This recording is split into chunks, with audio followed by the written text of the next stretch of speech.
అందరికీ నమస్కారం అండి. ఆహ్, మీరు 'రాజు జ్యోతిషి' అనే ఇన్‌స్టాగ్రామ్ పేజ్‌లో ఉన్నారు. అందరికీ గురు పూర్ణిమ శుభాకాంక్షలు. ముందుగా ఇందులో 2 పదాలున్నాయి కదా! గురువు, పూర్ణిమ. గురువు అంటే అంధకారంని తొలగించేవాడు అని. ఏ చిన్న విషయం గురించైనా నీకు తెలియనప్పుడు, ఆ తెలియని విషయం గురించి నీకు తెలియజేసేవాడు నీకు గురువే అవుతాడు. దిక్సూచి అవుతాడు. ఇంకా కొంచెం నాకు మా గురువుగారు ఒక మాట చెప్తూ ఉండేవాళ్ళు. గురువు లేని బ్రతుకు గుడ్డి గుడ్డి బతుకు అని. దాని అర్థం ఏంటంటే you are completely blinded where you will face obstacles in every step అని.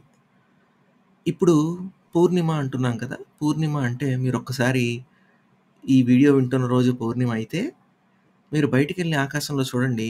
చంద్రుడు చాలా నిండుగా ఉంటాడనమాట. దీన్ని సంస్కృతంలో చాలా అందంగా జెప్పారు. పూర్ణమదః పూర్ణమిదం పూర్ణాత్ పూర్ణముదచ్యతే పూర్ణస్య పూర్ణమాదాయ పూర్ణమేవావశిష్యతే అని. దీని అర్థం చెప్పను గానీ, కంప్లీట్‌నెస్ అనేది ఒకటుంటుందనమాట గురు పూర్ణిమ రోజున. కంప్లీట్‌నెస్ అనేది దేనికుంటుంది అంటే, నాలెడ్జ్‌కుండదు, విజ్డమ్‌కుంటుంది.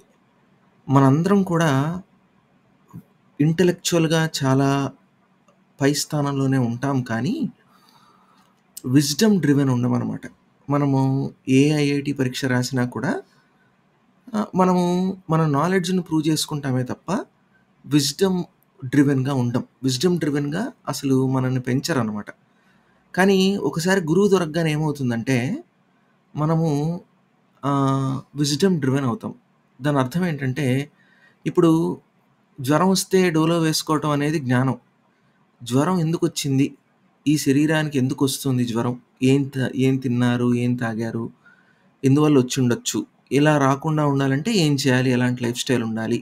అని ఒక లోతైనటువంటి అంతర్పరిశీలన జరిగినప్పుడు మనము ఆహ్, ఒకలాంటి విషయం మనలో ఇమిడీకృతం అవుతుందనమాట. దాన్ని విజ్డమ్ అంటాం.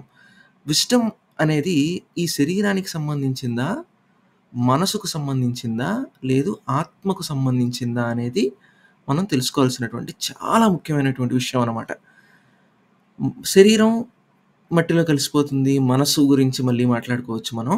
కానీ ఆత్మకి మరణం లేదంటారు కదా! అలాగే జ్ఞానానికి కూడా మరణమే లేదనమాట. సో, మరణం లేని ఒక వస్తువు జ్ఞానం కాబట్టి దాన్ని ఆత్మకు బడిందనమాట. అంటే స్పిరిచ్యువల్ ఆబ్జెక్టివ్స్ ఏవైతే ఉన్నాయో ఎన్‌లైటన్‌మెంట్ అనేవి కానీ, మోక్షము, ముక్తి, జీవన్ముక్తి ఇలాంటివన్నీ కూడా ఆత్మకు ఆపాదించబడతాయి. శరీరానికి కాదు. అండ్ మనసుకు కూడా కాదు.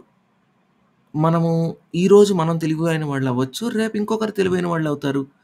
కాబట్టి ఆత్మకు ఆపాదించారు కాబట్టి, మనము ఈ ఈ పర్టిక్యులర్ దీంట్లో మనము ఖచ్చితంగా తెలుసుకోవాల్సినటువంటి విషయం ఒకటుందనమాట. ఏంటంటే, ఆత్మకారకుడు అని ఒక సబ్జెక్ట్ మనం తెలుసుకోవాలి. ఇక్కడ, ఇక్కడ చూడండి ఇతనికి చంద్రుడు ఆత్మకారకుడు. ఎందుకు చంద్రుడు ఆత్మకారకుడంటే, ఇక్కడ ఒక్కొక్క రాశిలో ఆత్మకారకుడు ఒక్కొక్క రాశి 30 డిగ్రీలు కదా! ఏ గ్రహం అయితే ఎక్కువ డిగ్రీలు తీసుకొనుంటుందో ఒక రాశిలో, దాన్ని ఆత్మకారకుడు అని అంటారనమాట. సో, రమణ మహర్షికి ఆత్మకారకుడు చంద్రుడు. ఇప్పుడు ఈ ఆత్మకారకుడి నుంచి 9దో ఇంట్లో కానీ, 12ో ఇంట్లో కానీ మనకు కేతు అనే గ్రహం. కేతు ఎందుకు? కేతువు మోక్షానికి కారకుడనమాట. మోక్షం అంటే మోహముని క్షయం జేస్తాడు అని. ఇప్పుడు ఇదే కేతువు వివాహంలో ఇన్వాల్వ్ అయ్యాడనుకోండి, మన మన భార్య మీద గాని, మన భర్త మీద గాని మనకు ఇష్టం తగ్గిపోతుంది. పిల్లల మీద ఉందనుకోండి, పిల్లల మీద తగ్గిపోతుంది. సో, ఒక ఎక్స్‌పెక్టేషన్‌ని సెట్ చేసి, ఆ ఎక్స్‌పెక్టేషన్‌కి వాళ్ళు రీచ్ అవ్వకుండా చేసి, ఆ రీచ్ అవ్వలేదు కాబట్టి మనకు డిసప్పాయింట్‌మెంట్ ఇస్తుందనమాట. ఓకేనా? మీరు కేతువు అనగానే మీకు గణపతి గుర్తు రావాలి. గణపతి ఎంత ఫెరోషియస్‌గా వాళ్ళ నాన్నతో యుద్ధం చేశాడు? తల పోగొట్టుకున్నాడు చూడండి. అలాంటి ఒక ఎపిసోడ్ ఇది. Where you will lose your head and you will realise something more than yourself. అంటే ఇప్పుడున్న మీ శరీరం మీకు తెలియటం కాదు. ఎప్పుడో నుంచి ఉన్నటువంటి ఒక వస్తువు గురించి మీకు తెలియటం అనమాట. ఈ కేతువు అంటే. మీకు అర్థమైంది గదా! అంతే. ఇది మీకు అర్థమైతే మీ జాతకంలో చూసుకోండి. ఆత్మకారకుడి నుంచి తొమ్మిదో ఇంట్లో కానీ, ఇది 12థ్ హౌస్ అంటారు. ఎప్పుడు మనము గడియారంలాగా ముందుకే ఎళ్ళాలనమాట. వెనక్కెళ్ళకూడదు. ఈ జాతక చక్రంలో. ఇంకా వివిధ రకాలైన మోడల్స్ ఉన్నాయి కానీ, ఇది మీకు బాగా ఉపయోగపడుతుంది. మీరు స్వామి వివేకానంద చూడొచ్చు, రమణ మహర్షి చూడొచ్చు. ఇలా చాలామంది సత్పురుషుల జాతకాల్లో మీరు పరిశీలించవచ్చు. ఇది సత్పురుషుల జాతకాల్లోనే కాదు, మనలాంటి సగటు మనుషుల జాతకాల్లో కూడా ఉంటుంది. ఎందుకంటే మనందరం కూడా జ్ఞానం కోసం పరితపిస్తూనే ఉంటామనమాట. మనము ఆత్మ తాలూకు వస్తువులం. ఆత్మనే మనకు నిజం. మిగతాదంతా కూడా నిజం కాదని మనకు తరువాత తెలుస్తుంది.